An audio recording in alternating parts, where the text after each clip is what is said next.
నమస్కారం, welcome to I dream. ధర్మ మార్గం విత్ విజిత కార్యక్రమానికి స్వాగతం.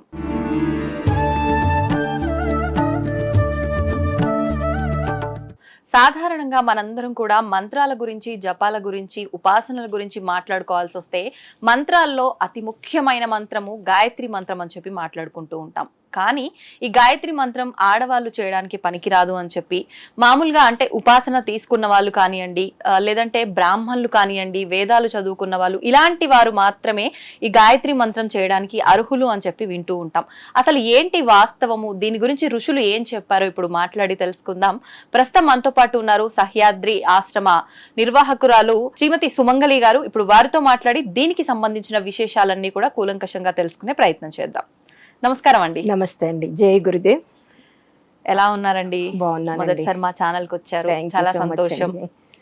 అంటే గాయత్రి మంత్రం గురించి మాట్లాడబోతున్నానండి. చాలా వరకు గాయత్రి మంత్రం పైన చాలా రకాల విమర్శలు అయితే వింటూ ఉంటాం. ఒక్కొక్కరు ఒక్కో రకంగా చెప్తూ ఉంటారు. అసలు నిజంగా మన సనాతన ధర్మంలో మనం ఏం తీసుకున్నప్పటికీ పురాణాల నుంచి, శాస్త్రాల నుంచి అలా అని చెప్పి మనందరము చదువున్నామా అని అంటే లేదు. దాన్ని ఆధారంగా మన ఋషులు, మునులు, పెద్దవాళ్ళు చెప్పినవే మనం పాటిస్తాం. ప్రత్యేకించి గాయత్రి మంత్రం గురించి మన ఋషులు ఏం చెప్పారో వివరించండి. జై గురుదేవ్. శ్రీ శ్రీరామకృష్ణ సమర్థ సద్గురుదేవాయ నమః. గాయత్రి మంత్రం అంటే ఇప్పుడు అందరికీ తెలుసండి. గాయత్రి మంత్రం చాలా వరకు చేస్తున్నారు. కానీ మన ఋషులు ఈ గాయత్రి మంత్రాన్ని ఋషి యొక్క స్థాయికి తీసుకెళ్ళటానికి ఈ గాయత్రి మంత్రాన్ని మానవ జాతికి అందించారండి. ఇప్పుడు ఈ గాయత్రి మంత్రం ఇప్పుడు చదువుతాం. ఓం భూర్భువ స్వః తత్సవితుర్వరేణ్యం భర్గో దేవస్య ధీమహి ధియో యో నః ప్రచోదయాత్. ఈ గాయత్రి మంత్రంతో ఎక్కడికి వెళ్ళొచ్చు అనేది ఋషులు చెప్పేది ఏంటంటే, ఋషి, మహర్షి, రాజర్షి, బ్రహ్మర్షి, దేవర్షి, ఈ స్థాయికి వెళ్ళగలిగేది ఈ గాయత్రి మంత్రం ఒక్కటే అంటున్నారు. మన వేదిక్ భాషలో కూడా అదే ఉంది. అంటే ఈ మంత్ర సాధన చేసిన వెళ్ళగలుగుతారు. అంటే మామూలు మామూలు సామాన్య మానవుడి దగ్గర నుంచి, దేవమానవుడి దగ్గర నుంచి, ఋషి నుంచి దేవర్షి స్థాయికి వెళ్ళగలిగేది గాయత్రి మంత్రం అండి. అది మన వేదిక్ భాషలో ఉంది. ఇంకోటి ఏంటి, మనం భక్తి అంటాం. భక్తి యోగము, కర్మయోగము, జ్ఞానయోగము, ఈ 3 యోగాలను కూడా నేర్చుకోవాలి అంటే, ఈ యోగాల గురించి తెలుసుకోవాలి అంటే దీనికి మాధ్యమం గాయత్రి మంత్రం అండి. ఇక్కడ మనం ఏమన్నాం, ఫస్ట్ ఓం. అవును. ఓం అంటే సృష్టి మొత్తంలో భగవంతుడిని పిలవాలి అంటే ఓం తప్పితే ఇంకొకటి లేదండి. ఇప్పుడు మనకి మన మహర్షులు కానీ మన వాళ్ళు చెప్పేది ఏంటంటే, పెద్దవాళ్ళు, భారత జాతి మొత్తం పోయినా, భారతదేశం మొత్తం కూడా నాశనం అయిపోయినా, భారతదేశంలో ఒక్క మనిషి ఉన్నప్పటికీ కూడా ఓం అనే శబ్దం ఉంటే భారతీయ తత్వం ఉంటుంది. ఒక్క ఓం అనే శబ్దానికి. ఆ ఓం ఏంటి, ఆ ఉ మాల కలయిక. అవును. ఓం అనగానే 3 అక్షరాలు అక్కడ ఉంటాయి.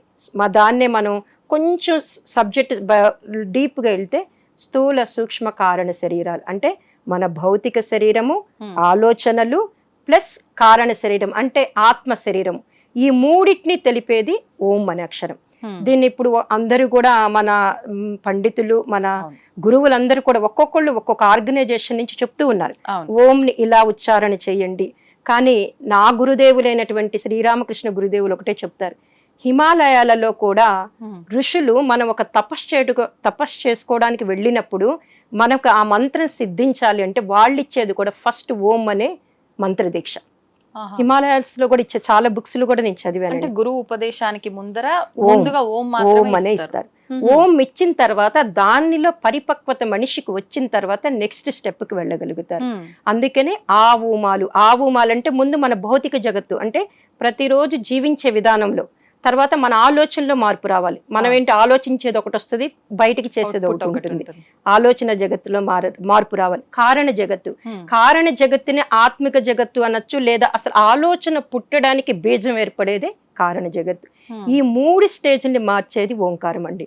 అందుకని మనం భగవంతుని పిలవాలంటే ఓంతోనే పిలుస్తాం, ఇంకొక శబ్దం లేదు. ఇప్పుడు ఇందాక మీరన్నట్టుగా నేను విన్నంత వరకు కూడా ఈ ఓం ఉచ్చరించే విధానం కూడా ఒక్కొక్కరు ఒక్కో రకంగా ఉచ్చరిస్తున్నారు. అసలు ఏంటి వాస్తవం ఏంటి, ఎలా ఉచ్చరించినా కరెక్టేనా అది? అంటే జనరల్ గా ఈ ఓంకారాన్ని ఎలా ఉచ్చరించాలంటే ఆ ఊమాలతోనే ఉచ్చరించాలి. ఇప్పుడు నేను ఒకసారి ఉచ్చరించి చూపిస్తానండి. ఆ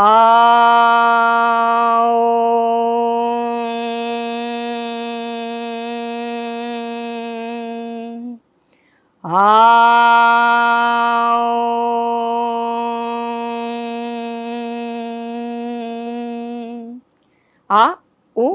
మూడు మీకు గమనించగలిగినట్టు అర్థమైంది. ఈ మూడిటిని ఓంకారం అంటాం.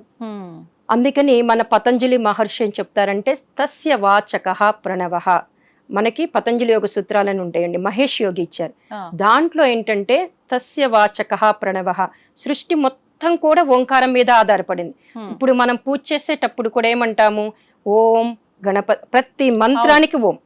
ఓం సిద్ధి బుద్ధి సహితాయ శ్రీమన్ మహాగణాధిపతయే నమః, ఓం ప్రతి మంత్రాన్ని లక్ష్మీనారాయణ అబ్బాయి నమః, ఓం కేశవాయ, ప్రతి మంత్రానికి ఓం కలిపేది. అందుకే అంటే ఇక్కడ ఏం చేస్తున్నాం, మనం ఏ దేవతని పిలిచినా కూడా ఫస్ట్ ఓం పిలిస్తేనే ఆ దేవత మన దగ్గరికి వస్తారు. కలిపితే అది మంత్రానికి ఇంకా శక్తి చేకూరుతుంది. శక్తి అని భగవంతుని బీజాక్షర మంత్రం కింద తీసుకోవచ్చు.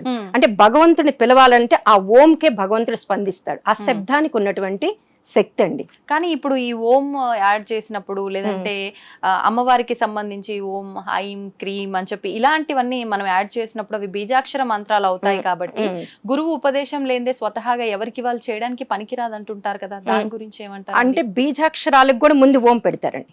మీరు ఎన్ని బీజాక్షరం, ఇప్పుడు మహాలక్ష్మి మంత్రం ఉంది, ఓం శ్రీం హ్రీం శ్రీం కమలే కమలాలయే ప్రసీద ప్రసీద శ్రీం హ్రీం శ్రీం ఓం మహాలక్ష్మే నమః. అంటే ఓం లేనిదే ఏ మంత్రం లేదు. అట్లనే బీజాక్షరాలు వేరండి. అంటే ఒక్కొక్క బీజాక్షరానికి ఒక్కొక్క శక్తిని తీసుకోవటానికి చేస్తాం. ఇక్కడేంటి అసలు ఎలా ఇప్పుడు కరెంట్ లేదనుకోండి, మనం ఏసీని ఉపయోగించలేం, కెమెరాను ఉపయోగించలేం, ఫ్యాన్ ఉపయోగించలేం. మనము ఏదైనా పరికరాలను ఉపయోగించుకోవాలంటే కరెంటు లేకపోతే ఎలా ఉపయోగించుకోలేమో, ఏ దేవత శక్తిని పొందాలి అంటే ఓం ఉండాలండి. అందుకని ఓంకారం అనేది అది. తర్వాత ఏమంటున్నాం, భూర్ భువ స్వహ. భూర్ అంటే ప్రాణస్వరూపుడైనా అని అర్థం. అంటే మనకి ప్రాణశక్తిని ఇస్తాడు. అక్కడ ప్రాణశక్తిని ఇస్తాడు. ప్రాణం అంటే ఏంటి, కదలిక ఉంటది. ఇప్పుడు మనం ఒక రాయిని తీసుకోండి, దానికి కదలిక ఉండదు, జడ పదార్థము అంటాం. దానికి కూడా ప్రాణశక్తినిచ్చి కొంచెం ప్రాణశక్తినిస్తే వృక్షం లాగా వస్తుంది, ఖనిజం నుంచి వృక్షం అవుతుంది. దానికి కూడా ఇంకొంచెం ప్రాణం పోసామనుకోండి జంతువు, దాని నుంచి ఇంకొంచెం ప్రాణం పెరిగింది అనుకోండి మానవుడి నుంచి ఎక్కడికి వెళ్తాడు, దేవమానవుడికి వెళ్తాడు. ఇదంతా కూడా ప్రాణశక్తి మీద ఆధారపడి ఉంది. అందుకనే ప్రాణస్వరూపుడైన మనకి ప్రాణశక్తిని ఇచ్చి మనిషి నుంచి దేవమానవుడుగా తీసుకెళ్లేది భూ అనే అక్షరం అండి. తర్వాత భువ, ఓం భూర్ భువ అంటే దేవమానవుడు అన్నారు. నేను ఈ పదాన్ని కొత్తగా వింటున్నా. యాక్చువల్ గా మానవుడు వరకు ఓకే, తర్వాత మానవ జీవితం అనేది ఇంకా జన్మరాహిత్యం, మోక్షం పొందుతారని చెప్పి అంటారు. మరి ఈ పర్సన్ అంటే మీరు చెప్పిన ఈ పదం ఎవరికి వర్తిస్తుంది? దేవమానవుడు అంటే దైవీ గుణాలు ఉంటాయండి, మానవ శరీరంతో ఉంటాడు. ఇప్పుడు మన గురువులందరూ కూడా సత్యసాయి కానీ వీళ్ళంతా దేవమానవులే కానీ శరీరంతో, వాళ్ళకి ఏంటంటే ఇచ్చేటటువంటి గుణం ఉంటది. స్వార్థం నుంచి పరమార్థం వైపు ఆలోచిస్తారు. అంటే సమాజం కోసం, అందరి కోసం ఆలోచిస్తారు. సర్వే జనా సుఖినో భవంతు. వాళ్ళకంటూ సకేంద్రియంగా ఆలోచించరు. ఆ పరమార్థం కోసము దైవీ గుణాలుండి దేవతా కార్యక్రమాలు చేసేవాళ్ళని దేవమానవుడు. కానీ మళ్ళాగే ఉంటారు, మనతో పాటే సమాజంలో తిరుగుతూ ఉంటారు. కానీ వాళ్ళ యొక్క ఆలోచన విధానం వేరుగా ఉంటుంది, వాళ్ళు చేసే పనులు వేరుగా ఉంటాయి. అందుకని వాళ్ళని దేవమానవులు అంటారు. ఇంకొకటి ఏంటంటే దేవమానవులకి వాళ్ళు ఎందుకు వచ్చాం భూమి మీదకి, వాళ్ళ కార్యం ఏంటి, తర్వాత ఎక్కడికి వెళ్తాం అనేది స్పష్టంగా తెలుసండి. కారణ జన్మ, ఒక్క మాటలో చెప్పాలంటే కారణ జన్ములు అనుకోవచ్చు. వాళ్ళనే మనం దేవమానవులు, దైవీ లక్షణాలు ఉన్నాయి అంటాం. ఆ స్థాయికి వెళ్తాం. ఇక్కడ భూర్ అనే దానికి మనం ప్రాణస్వరూపుడైన, తర్వాత ఏమనుకుంటున్నాం, భువః అంటే దుఃఖనాశకుడైనా, అంటే మన దుఃఖాలన్నిటినీ కూడా తీసేస్తాడు. ప్రాణశక్తినిస్తే మనకి ఇంకేంటి దుఃఖాలు ఉండవు, ఆరోగ్యంగా ఉంటాము, సుఖం ఉంటుంది, శాంతి ఉంటుంది. అన్నీ ఉన్నప్పుడు మనకి దుఃఖాలు ఉండవు. భూర్భువ స్వహ, స్వహ అంటే సుఖ స్వరూపుడైనా, సుఖాలను ఇచ్చేటటువంటి వాడు. అంటే ఇవన్నీ ఎవరిస్తారండి, పరమాత్మే. ఈ ఓం ద్వారా ఇక్కడ మనం అడుగుతున్నాం ఈ మంత్రంలో, ఈ మంత్రంలో ఓం భూర్భువ స్వహ అంటే ప్రాణస్వరూపుడైన, దుఃఖనాశకుడైన, సుఖస్వరూపుడైన. ఈ ఓం భూర్భువ స్వహ అనేది వ్యాహృతి అంటారు. అంటే అండి వ్యాహృతి అంటే గాయత్రి మంత్రంలో 24 అక్షరాలు ఇక్కడి నుంచి స్టార్ట్ అవుతుంది. ఛందస్సు వ్యాహృతి అనేది తెలుగుకి సంబంధించిన వేది. ఛందస్సు వ్యాహృతి తెలుసు కదా, అలానే ఇది వ్యాహృతి అంటారు. ఇక్కడ తత్సవితుర్వరేణ్యం భర్గో దేవస్య ధీమహి ధియో యో నః ప్రచోదయాత్. ఎప్పుడైతే ఈ తత్సవితుర్వరేణ్యం నుంచి ప్రచోదయాత్ వరకు 23.5 అక్షరం ఉంటుంది జనరల్ గా.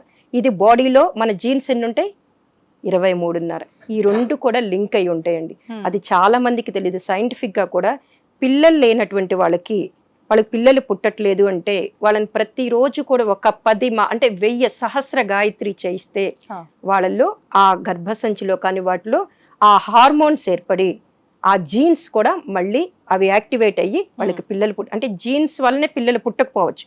ఈ గాయత్రి మంత్రం జీన్స్ని కూడా మార్చేస్తుంది. Oh. అందువల్ల ఆ 24 అక్షరాలని ఇప్పుడు మనం అందరం అనుకుంటున్నాము. ఆ 24 అక్షరాల వల్ల జీన్స్ యాక్టివేట్ అవుతాయి. అట్లనే ఈ స్వహ భూర్భువ స్వహ అని అనుకున్నాం. తత్స్ అంటే ఆ అంటే ఆ, తత్స్ అనేది ఆ అంటాం. భగవంతుడు అనొచ్చు, ఆ పరమాత్మ అనొచ్చు. తత్స్ వితురువ వితురువ అంటే తత్ సవిత్ సవిత్ అంటే ఆ సూర్యుని, ఆ ప్రకాశవంతమైన సూర్యుణ్ణి, వరేణ్యం శ్రేష్ఠుడైనటువంటి భర్గో దేవస్య ధీమహి అంటున్నాం ఇక్కడ. భర్గో అంటే ఏంటి? మమ్మల్ని మాలో ఉన్నటువంటి అంధకారాన్ని పోగొట్టేటటువంటి అంటే మన పాపాలను నశింపచేయి. దేవస్య ఇచ్చేటటువంటి గుణం కలిగిన వాడు. దేవస్య మీనింగ్ ఏంటంటే ఇచ్చేటటువంటి గుణం కలిగిన వాడు. ధీమహి నేను నా ఆత్మలో ధరించుదును కాక. ఇంతవరకు ధియోయోన ప్రచోదయాత్. ధియోయోన అంటే మా యొక్క బుద్ధులు, ఇక్కడ నానమండి. మా ధియోయోన అన్నప్పుడు మా యొక్క బుద్ధులను సన్మార్గము వైపు ప్రేరేపించుకాక. ప్రచోదయాత్ సన్మార్గం వైపు ప్రేరేపించుకాక. ఇక్కడ ఒక్క లైన్ లో మనం చెప్పుకోవాలనుకోండి, ఓం బుద్భువ స్వహ తత్సవితుర్వరేణ్యం, ఆ శ్రేష్టమైన సవిత తేజస్సుని, భర్గో దేవస్య ధీమహి అంటే నాలో ఉన్నటువంటి అంధకారాన్ని పోగొట్టి, ధియోయోన ప్రచోదయాత్ మా యొక్క బుద్ధులను సన్మార్గం వైపు ప్రేరేపించుకాక. సన్మార్గం వైపు వెళ్ళిపోయాడు అనుకోండి, వాడికి ఇంకా సుఖంగానే ఉంటాడు. చాలా వరకు కోరికలు తగ్గిపోతాయి. ముందు సన్మార్గం వైపు ఉన్నప్పుడు ఏంటంటే ఏది కావాలి, ఏది వద్దు, ఏది ఇంపార్టెంట్, ఏది అన్ఇంపార్టెంట్ అని ఆలోచించుకోగలిగే శక్తి పెరుగుతుంది. అంటే అసలు ఫస్ట్ ఇది అవసరము అనే ఒక ఆలోచన కూడా రాదు వాస్తవంగా చెప్పాలంటే. రాదండి. అందుకని గురుదేవులు ఒకటే అంటారు, మీరు 8వ ఏట ఉపనయన సంస్కారం చేసి ఒక బాలుడికి గాయత్రి మంత్ర దీక్ష ఇచ్చేవాళ్ళు పూర్వకాలంలో. ఇప్పటికి కూడా ఉందండి, గాయత్రి పరివార పద్ధతిలో ఉంది. ఉపనయన సంస్కారం చేసి వాడికి యజ్ఞోపవీత ధారణ చేసి గాయత్రి మంత్రం ఇచ్చి ప్రతిరోజు 108 సార్లు చేయించండి. చేయించటం వల్ల వాడు 16వ సంవత్సరం వచ్చేసరికి ఏది మంచిది, ఏది చెడు. ఇప్పుడు సమాజంలో అంతా కూడా విపత్కర పరిస్థితులు, అన్ని సదాలోచనలు అస్సలు లేవు. వాడు సమాజం చెప్పినట్టే వింటాడు, తల్లిదండ్రులు చెప్పినట్టే వినడు. ఎప్పుడైతే వీడికి 8వ ఏట గాయత్రి మంత్రం ఇచ్చి రోజు కనీసం 24 సార్లైనా చదివిస్తే వాడు డెఫినెట్ గా 16వ సంవత్సరం వచ్చేసరికి ఇది మంచి, ఇది చెడు, నేను ఏ లక్ష్యం కోసం వచ్చాను, ఏం చదువుకోవాలి అనే సద్బుద్ధి అతనిలోకి వస్తుందండి. అంటే ఇప్పుడు మీరు అన్నట్టుగా ఆ సద్బుద్ధి రావాలి, సన్మార్గంలోకి వెళ్ళాలి అని అంటే ఇప్పుడు చెప్పింది ఎంతవరకు చెప్పారు అంతవరకు విన్నాము అనే ధోరణిలో ఉన్న వాళ్ళే ఉన్నారనుకోండి, ఎలా వెళ్తారంటారు సన్మార్గంలోకి? ఆ సద్బుద్ధి ఎలా వస్తుందంటారు? అంటే మంత్ర జపం చేయటం వల్ల ఆటోమేటిక్ గా వస్తుందండి. అంటే ఆ వైబ్రేషన్స్ మారిపోతాయి, శబ్దం మార్చేస్తుంది. అంటే ఇప్పుడు మనం ఆ మంత్రంలో కూడా అడుగుతున్నాడు కదా, ఆ శ్రేష్టమైన సవి అంటే ప్రాణస్వరూపుడైన, దుఃఖ నాశకుడైన, సుఖ స్వరూపుడైన ఆ పరమాత్మని నేను అంతరాత్మలో ధరించుదును కాక, ఆయన మాలో అంధకారాన్ని పోగొట్టి మా బుద్ధులను సన్మార్గం వైపు ప్రేరేపించుకాక అని అడుగుతున్నాడు. 108 సార్లు అడిగినప్పుడు అది పనిచేస్తుంది కదండి. ఇప్పుడు ఆ మంత్ర జపంలో ఒక్కొక్క గాయత్రి మంత్ర జపం మాల పట్టుకొని చేస్తున్నప్పుడు వాడు ఆ మంత్రం చదువుతున్నప్పుడు కూడా ఎందుకు ఫలితాలు రావట్లేదు అని చాలా మంది 30 మాలలు 20 మాలలు చేస్తారండి. మంత్ర జపం మీద మాల చేతిలో ఉంటుంది, మనసు ఎక్కడికో వెళ్తుంది. గురువుగారు ఒకటే చెప్తారు, మాల పట్టుకొని నువ్వు జపం చేసేటప్పుడు ప్రతి అక్షరము కూడా చెవులతో విను. చెవులతో వినటం వల్ల ఆ మంత్రాక్షత ఇప్పుడు మనం ఏదైతే చెప్పుకున్నామో ఆ అర్థము దిగుతుందండి. ఆ అర్థము దిగినప్పుడు ఆ మంత్రంలో ఆ ఒక్కొక్క అక్షరము వెనకాతులు ఉన్నటువంటి అర్థం పట్టుకున్నప్పుడు వీడి జ్ఞానం వైపు వెళ్ళగలుగుతారు. అలాంటి రిజల్ట్ ఇస్తుందండి. అట్లనే సన్మార్గం అనుకుంటున్నాం మనం. ఇప్పుడు చాలా మంది అంటారు గాయత్రి మంత్రం చేయంటే మాకెందుకు సద్బుద్ధి, మేము మంచిగానే ఉన్నాం కదా, బాగానే ఉన్నాం కదా, మాకు డబ్బులు ఉన్నాయి కదా, సన్మార్గం ఏంటి అంటారు. కానీ సన్మార్గం అనేది గురుదేవులు ఏం చెప్తారంటే, పరమ పూజ్య గురుదేవులు శ్రీరామ్ శర్మాచార్య గారు అనే ఒక ఆయన ఉన్నారు, అందరికీ తెలుసు. ఇప్పుడు నార్త్ లో ఉంటారు, హరిద్వార్ శాంతి కుంజ్ అనే పెద్ద సంస్థ. అసలు గాయత్రి మంత్రం ప్రతి ఒక్కరూ చెయ్యవచ్చు అనే అవకాశం ఇచ్చింది శ్రీరామ్ శర్మాచార్య గారండి.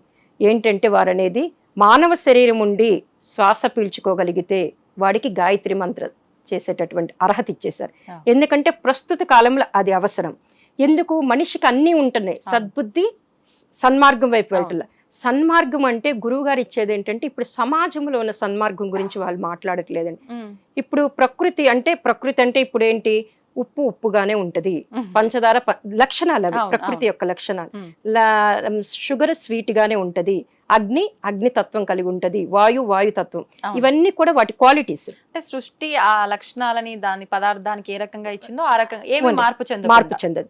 ఇప్పుడు నేనైనా తప్పు చేస్తాను అనుకోండి, ఆ తప్పు ఈ రోజు కాకపోయినా రేపు అనుభవించాల్సిందే. ఖచ్చితంగా అది ప్రకృతి పనిష్మెంట్ ఇస్తుంది, దాన్ని ప్రకృతి అంటాం.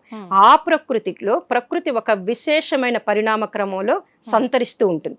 ప్రకృతి ఏంటి, వీడేం తప్పు చేశాడు, వాడేం చేశాడు, అట్లా ప్రకృతి ఏది ఏం చెయ్యాలో, ఎప్పుడు ఏం చెయ్యాలో, ఏ యుగంలో ఏం చెయ్యాలో ప్రకృతి ఒక విశేషమైనటువంటి పరిణామ క్రమంలో సంతరించినప్పుడు దాంట్లో మానవుడు కూడా ఒక భాగమే, మానవ జాతి మొత్తం కూడా ఆ భాగమే. ముందు మిగతా జీవుల కన్నా, అంటే మిగతా జీవులు అంటే వృక్షానికి ప్రాణం ఉంటుందండి, ఖనిజానికి రాయికి ప్రాణం ఉంటుంది, జంతువుకి ప్రాణం ఉంటుంది. కానీ వాటి యొక్క క్వాలిటీస్ ని వాటిని కరెక్ట్ గానే పెట్టుకుంటాయి. ఇప్పుడు చూడండి, కుక్కను చూస్తే విశ్వాసం, దాని విశ్వాసం దానికి ఉంటుంది, పిల్లి దానికి ఉండే క్వాలిటీ దానికి ఉంటుంది.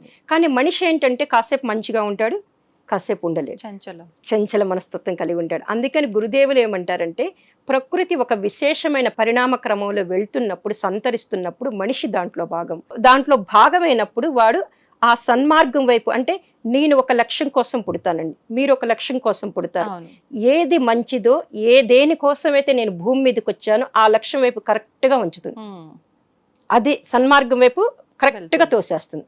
అందువలన మనము ఈ గాయత్రి మంత్రం, దీన్ని అందుకే యూనివర్సల్ ప్రేయర్ అంటారు, గురు మంత్రము అంటారు. యూనివర్సల్ ప్రేయర్, గురు మంత్రము, అట్లానే స్వార్థం నుంచి మటుకి పరమార్థం వైపు తప్పనిసరిగా వెళ్తారండి. అంటే నేను 30 ఏళ్ల నుంచి గాయత్రి మంత్ర సాధన చేస్తున్నాను, చాలా ఈ గాయత్రి పరివారు అందరికీ మంత్ర దీక్షలు ఇస్తున్నాను.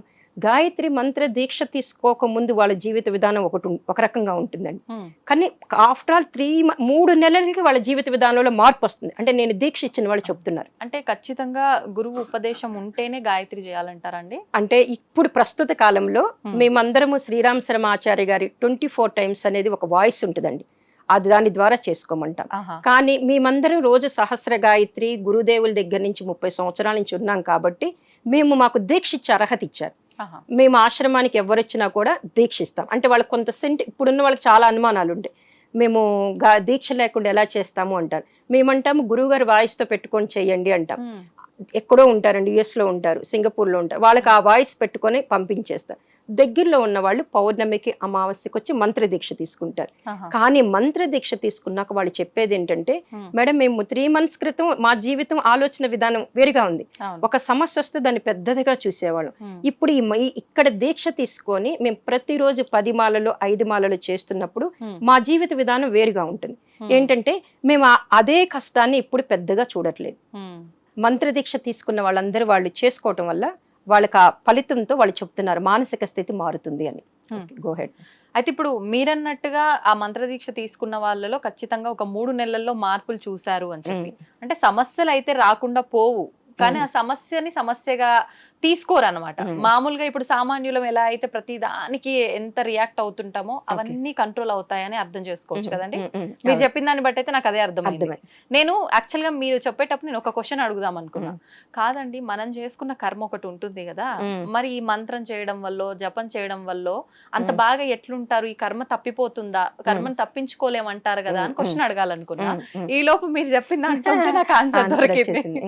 అదండి సంగతి. అంటే నాకు ఇంకొక చిన్న సందేహం, గాయత్రి ఆడవాళ్ళు చేసుకోకూడదు అని అంటారు కదా, ఇది వాస్తవమా?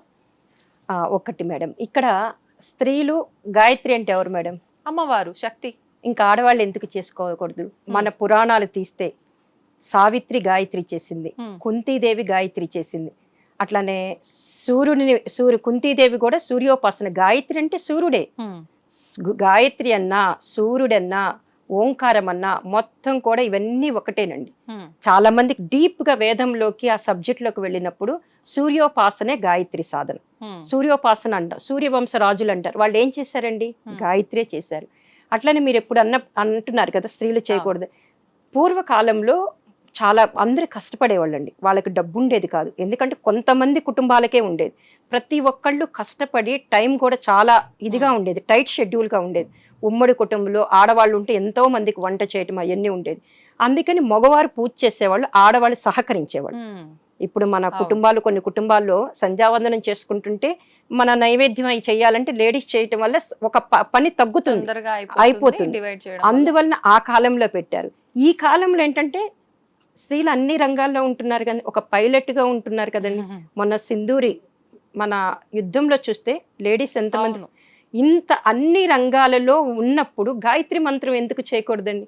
ఇప్పుడు గురువు గారు చెప్తున్నారండి, శ్రీరామ్ శర్మాచారి గారు మాతా భగవతీ దేవి ఏం చెప్తున్నారంటే, మేము ఎంతో మంది వేద పండితుల్ని, పీఠాధిపతుల్ని, ఋషులని అందరినీ వాళ్ళు 24 మహాపురచరణ చేసి గాయత్రి మంత్రం చేయొచ్చని ఇస్తున్నాం. వాళ్ళ ఫోటో పెట్టుకుని మనం చేస్తే చాలండి. ఇంకొకటండి, దీన్ని ఏమంటారు? గురుమంత్రం అన్నాం. గురువు గారు ఏమంటారంటే, గురుమంత్రం అంటే మనం ఫస్ట్ మనకి ఏ గురువు లేడండి, గాయత్రి మంత్రం చేసుకుంటూ ఉంటాం. కొన్ని రోజులకు మన ఇంట్యూషన్ చెప్తుంది మన గురువు ఎవరైనా బయటకు వస్తారు. అప్పటి వరకన్నా గాయత్రి మంత్రాన్ని మీరు చేసుకుంటూ ఉంటారు. అందుకే గురుమంత్రం అయింది. దీనికి ఏ గురువు అక్కర్లేదు. మామూలుగా జపం రోజుకి కనీసం 5 మాలలో 10 మాలలో చేసుకుంటూ వెళ్తే సహస్ర గాయత్రి అంటాం మనం. వాళ్ళకి డెఫినెట్గా వాళ్ళ గురువుని వాళ్ళు పట్టుకోగలుగుతాం. ఈరోజు భారతదేశం ఇలా ఉంది, ధనిక దేశంగా ఉంది.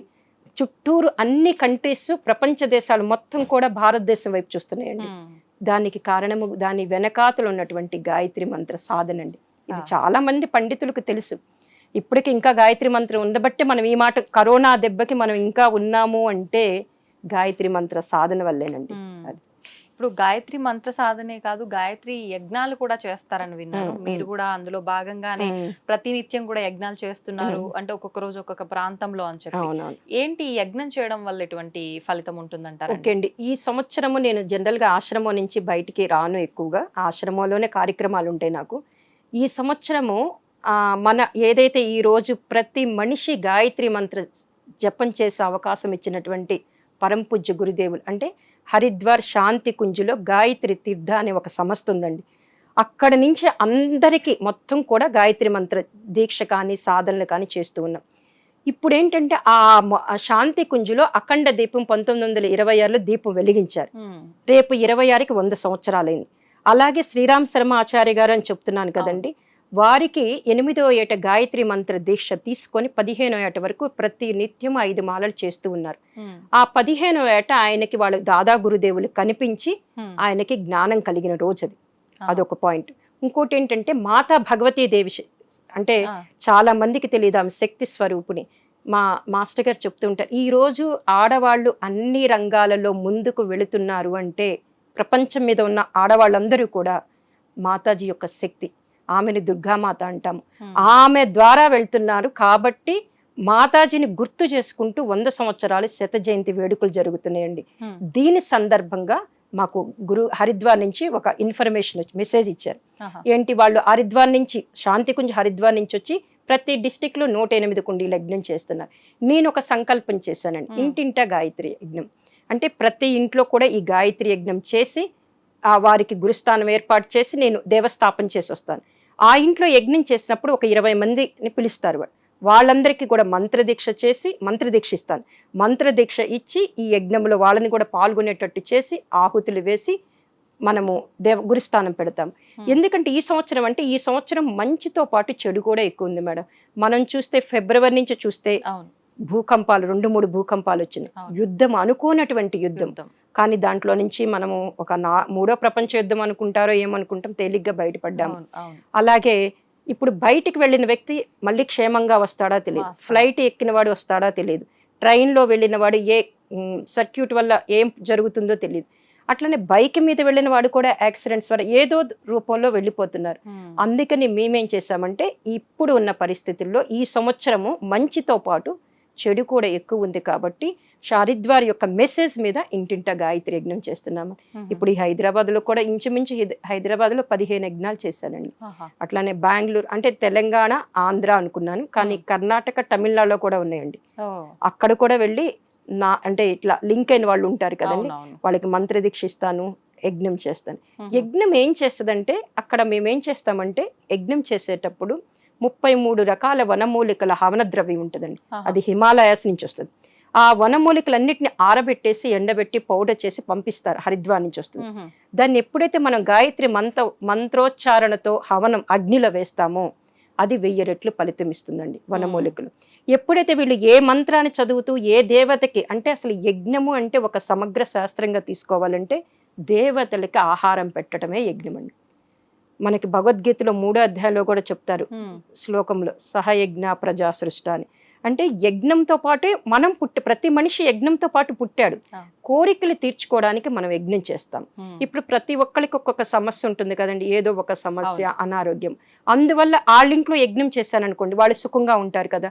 వాళ్ళు సుఖంగా ఉండి ఇటు సన్మార్గం వైపు, అంటే సన్మార్గం వైపు అంటే ఎవల్యూషన్ వైపు వెళ్తారని నా ఇంట్యూషన్ అండి. మ్మ్. అట్లనే ఈ వనమూలికల పౌడర్తో ఆహుతులు వేసి విశేష మంత్ర ఆహుతులతో వేయటం వల్ల వాళ్ళలో ఉన్నటువంటి మానసిక రుగ్మతులు పోతాయి, శాంతి వస్తుంది, ఆరోగ్యం వస్తుంది.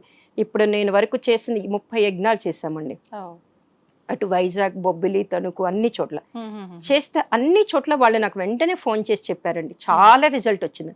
నిన్నటి దాకా ఏదో బాధగా, ఏదో ఒక అశాంతిగా ఉన్న వాళ్ళకి యజ్ఞం చేసి వచ్చిన తర్వాత వాళ్ళు నాకు ఫోన్ చేసి చెప్పడం ఏంటంటే, చాలా తృప్తిగా ఉంది మేడం.